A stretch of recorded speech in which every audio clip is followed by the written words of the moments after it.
My name is Adam Dean. I'm also with Great Cal Security. I'm not going to tell you to not go into incident response because I'd love to have you.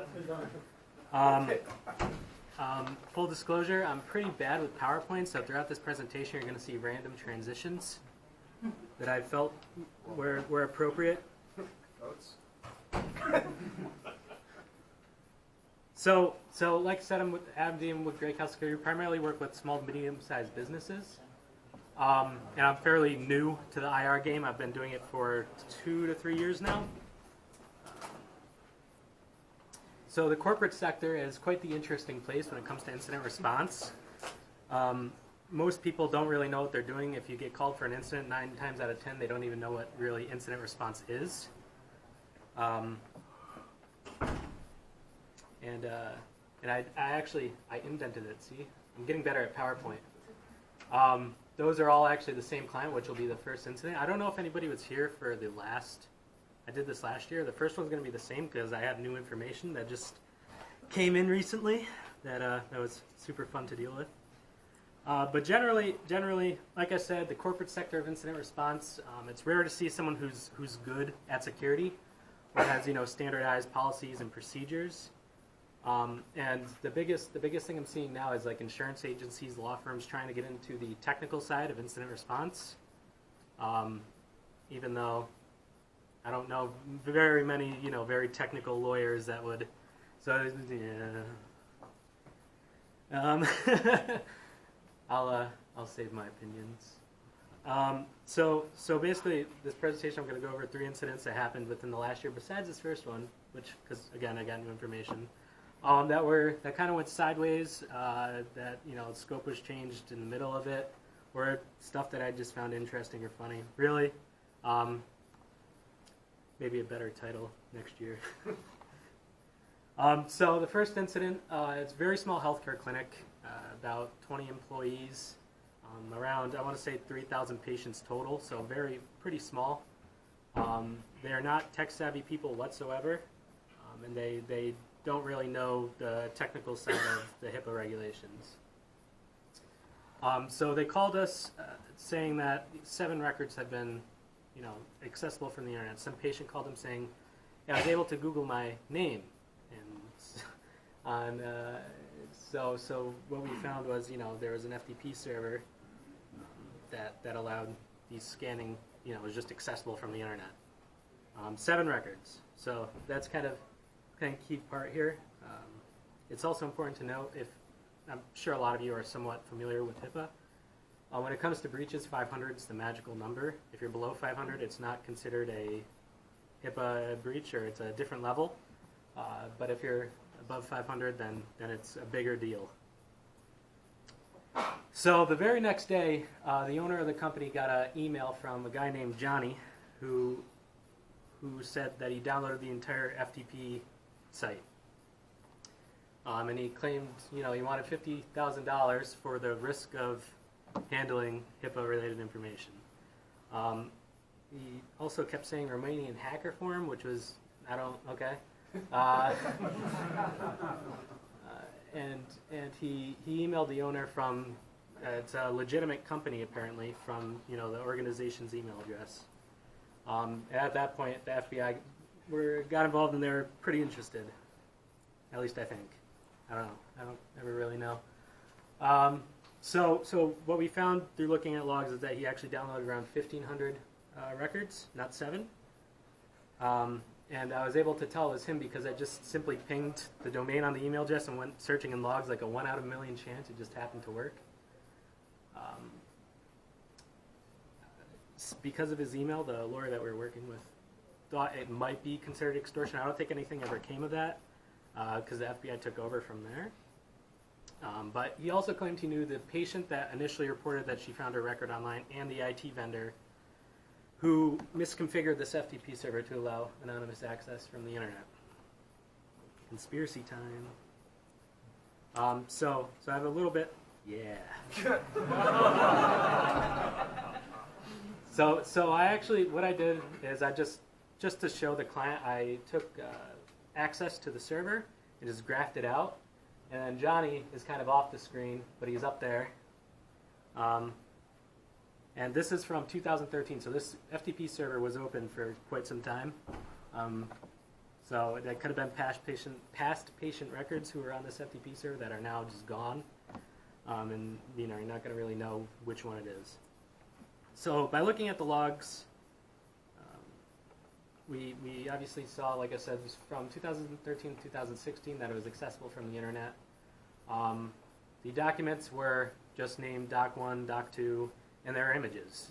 They can't Google images, or text within images, I guess. So it's certainly really interesting. So in terms of the scope now, that 7 record turned into 1,500, and it's above the magical 500 number, so it's a much bigger deal. I'm not 100% positive on this, but I think within states it could be you have to report the breach within 90 days. It might be 60, might be 30, depending on the state. HIPAA, it is 15, and at this point we were at like day 13. So yeah, it was definitely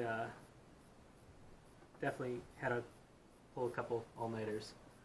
And then the contacts there, they were like just going crazy. They didn't know what to do. Again, because they didn't even know really what happened, just because they don't really understand it. And then they were really focusing on putting blame on the IT vendor and taking him to court or whatever, than actually just fixing the issue. They certainly didn't want to place a substitute notification on their website for addresses that couldn't be found when you had to actually notify the affected individuals. They just didn't want to be compliant at all. And then I don't know the actual cost, but I'm estimating, I did some math yesterday, it's somewhere around $40,000. So then the new information comes in. So they took the IT vendor to court, and they just shut down their practice because of this. Can you explain briefly what type of IT vendor it was? Like, was it hardware, or they were simply supporting a server? It was kind of one of those IT vendors, like, I'm an IT vendor, and just, it was just one guy. So they were just like supporting this? Yeah, I shouldn't even say vendor, it was a guy. Yeah. Yeah. The whole court thing, it kind of went on for a while. The IT guy, he apparently was, he was trying to, what's the term here, represent himself during the whole court process. And he knew that the client, he knew them pretty well, so he knew that, they didn't want to spend a lot of money.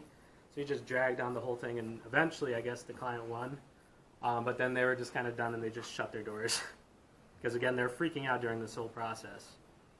So the remaining question is this, which I'd love to know, but I am not the FBI, unfortunately, is how the patient Googled her name. I looked at the documents. There's no way that you just simply Google her name. Unless someone parsed out through the documents and put it somewhere else, and that I didn't see. And then I'm thinking the IT vendor, the patient, and Johnny all knew each other in my little conspiracy. All work together. That's the conclusion of that one.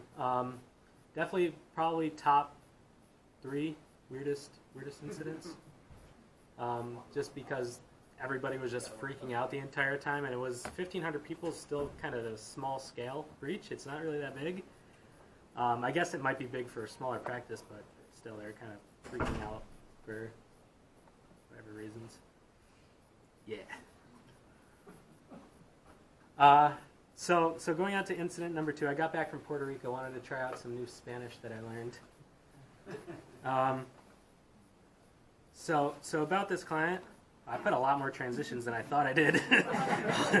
Holy shit. So about the client, it doesn't really matter, and it's a medium-sized manufacturing, but it doesn't really matter too much in terms of this incident. So there was an employee who quit, and he just deleted all of his data on his computers and iPhones before he left. Some of this data was critical data that they needed. A couple patent pending documents, something that they were looking for. So they needed some data recovery. And we typically ask them for date ranges and try to something to limit the scope of the data that they want recovered. but it's somewhat, as you can see, they kind of asked for a lot. so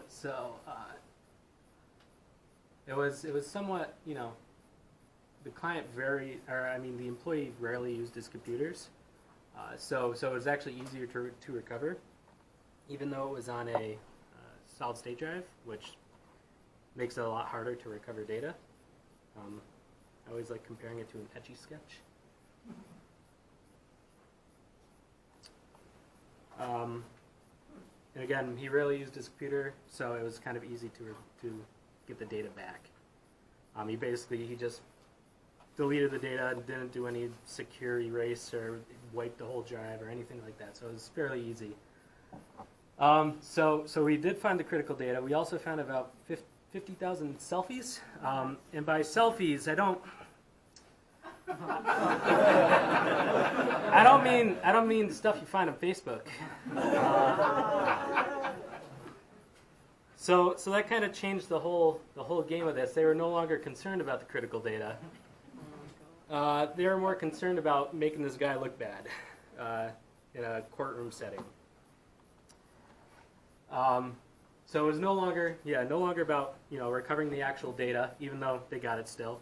More about making the guy look bad. So the employee leaves and the client settles the case,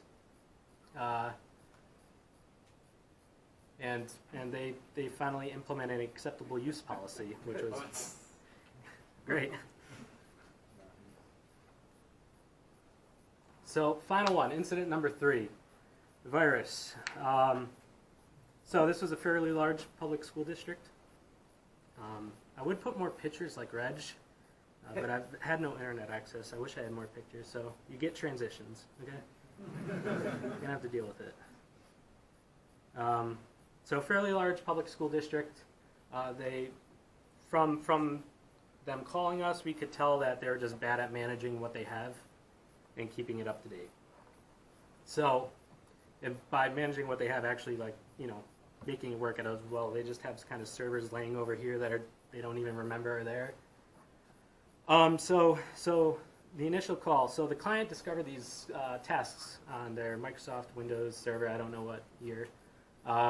That they were just kind of incremented tasks, and it went to this update.dll, which they figured was malicious. And this is 2016. That's going to be really important. So the whole purpose, what we're there to do is find out what happened, why it happened, how it happened, how to stop it from happening. So just, we took the VMDK, it was a VMware server, and then we kind of went on the hunt for this DLL and to find out, when this actually occurred. We found Symantec logs on the system, which, again, is going to be important. So the screw-up, before even knowing what happened, they put on their website that virus was found on a server hosting a bunch of confidential information.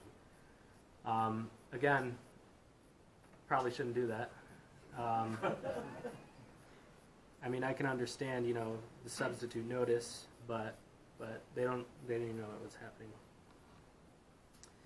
So nothing was found. DLL doesn't exist anymore. And the tasks appear to be older. So when the DLL doesn't exist, and it's a not ransomware, that typically means, well, it can mean a lot of things. But so basically, I was trying to find out when this happened other ways other than the DLL. So what we found was this was actually an infection back from 2011 that Symantec removed. And logs from the SQL server that went back that far. They had some application that kind of had custom logs and it showed what accessed that SQL server. Didn't show anything odd.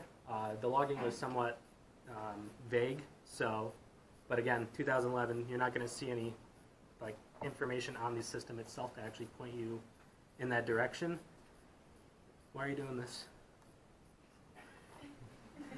My mom.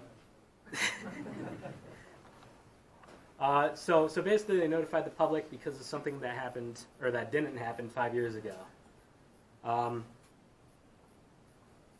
Yeah, so they, news is all over it, and then they're like, "Oops, nope, never mind." And that is generally it. So, but the corporate side of incident response,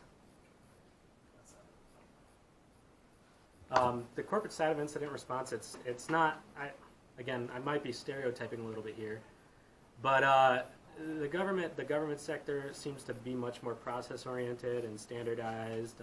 At least probably a lot of departments within the government. Okay. Where we deal with, some pretty small businesses that, what's a computer? So it definitely gets a little odd. Even the medium-sized or larger businesses, some of them are just a complete mess. They don't have like a solid security program. Some hospitals, what's a risk assessment? Never done one of those before. So it's definitely, it varies quite a bit. It is quite rare to find a program that when you get there, they already have this stuff for you. One client in particular had a timeline of events that was listed out, so that stuff's super awesome to have. But yes, it varies quite a bit. Yes, Tyler. You said that case was settled. Can you tell us what that means? What was the settlement? So I don't know too much information because that's more on the legal side. But I believe the employee brought them to court because he felt like he was being pushed out because he's a minority or something like that. I'm not quite sure. He was suing then, and so they yeah. So to make him look, worse, I guess. I don't quite know the details on the legal side of it. Yes. How much jail time did Johnny get? I don't know. I'm gonna have to talk to the FBI. Oh. Yeah. More to the point, on your slide you asked, did the FBI neutralize the target? But which target? Because it sounds like there could be as many as 3 there. I don't know. Yes. Yeah. I kind of wish, I was in that side of it where I could just steal people's computers and look around and see what they were doing, but nope. Any other questions? Now, does that get a bit frustrating after a while? You really don't know what the resolution is? Found the root cause, but... Yes. So the resolution for us is making sure they can get back to an operating state in terms of those kind of incidents where it's just a breach of confidential information. I wasn't too concerned about Johnny and gang because the FBI has it covered. There would be not much I can do, but in terms of is it frustrating? I would love to know, but I don't lose sleep over it, I guess. How often do you think you're brought in way too late in the process, and you think they've gone very denial until it brings? 9% of times. Yeah. In all reality, if I'm brought in at all, it's too late. Have you ever had a false positive and not be measured? Yeah. The third case, right? Yeah, that one was a big old false positive. They basically called us in the second they saw the tasks. They didn't really do any investigation, which is good, because if they did and they, screwed up a bunch of stuff and made it much harder for me, then it makes it harder for me. But yeah, that was probably the biggest false positive, because they just put it everywhere. Yeah. Are you dealing with a lot of ransomware, or if so, are you having any success? Yeah, so ransomware is my full-time job, and other incidents is like my part-time job almost. But ransomware is super, it can get pretty interesting, but it's pretty boring at the same time, especially if it's, you're just trying to find out how it happens so they can stop it from happening. So it's typically a computer, maybe some file shares. But we've certainly seen some massive attacks where a domain admin downloaded an attachment and did stuff with it. So are you having any success getting anything back?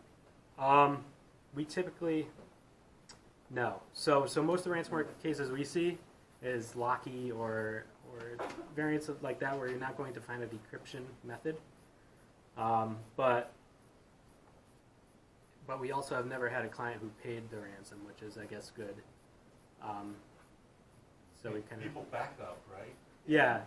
Luckily everyone who we've dealt with had backups. So it's it's one thing if you're looking at losing months or years of data. It's another thing if you're looking at losing a day or two. Right.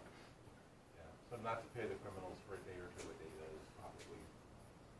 But months or years, you can understand why people would pay. Yeah. Did you ever have a moment where you had to talk down a client from paying the ransom, like they were ready to do it, just you got there and you were like, no. Yeah. I mean, yes, I've definitely tried to talk people down to paying the ransom because they're just overwhelmed, especially if it's a massive ransomware attack where it affects everything. Talking them down is kind of a big part, only because You're playing the 50-50 game. Will they you're give playing you- the 50-50 game, and they know that you're willing to pay. So what's to say you won't pay again? So I'd never ever recommend it. Hi, Tyler. Was that a legit case where you saw someone with domain admin privileges? Who was the Yeah. one you backed? 3 or 4 times. Sweet. They weren't small either. Small organizations. Yeah. Have you You got ever time for one seen more question? someone who has put ransomware on a computer and then, received a payment and then actually followed through and decrypted the data as a way for making a name for themselves so that more people would pay that ransom? So you do probably 70% of the time it will be decrypted, somewhere around there, because you got to realize if they're known to not decrypt data after you pay, then nobody's going to pay them. All Some right. of them even provide tech support. What's that? Some of them even provide tech support. Yeah. On dedicated websites where they'll open a chat session and talk you through applying the decryption.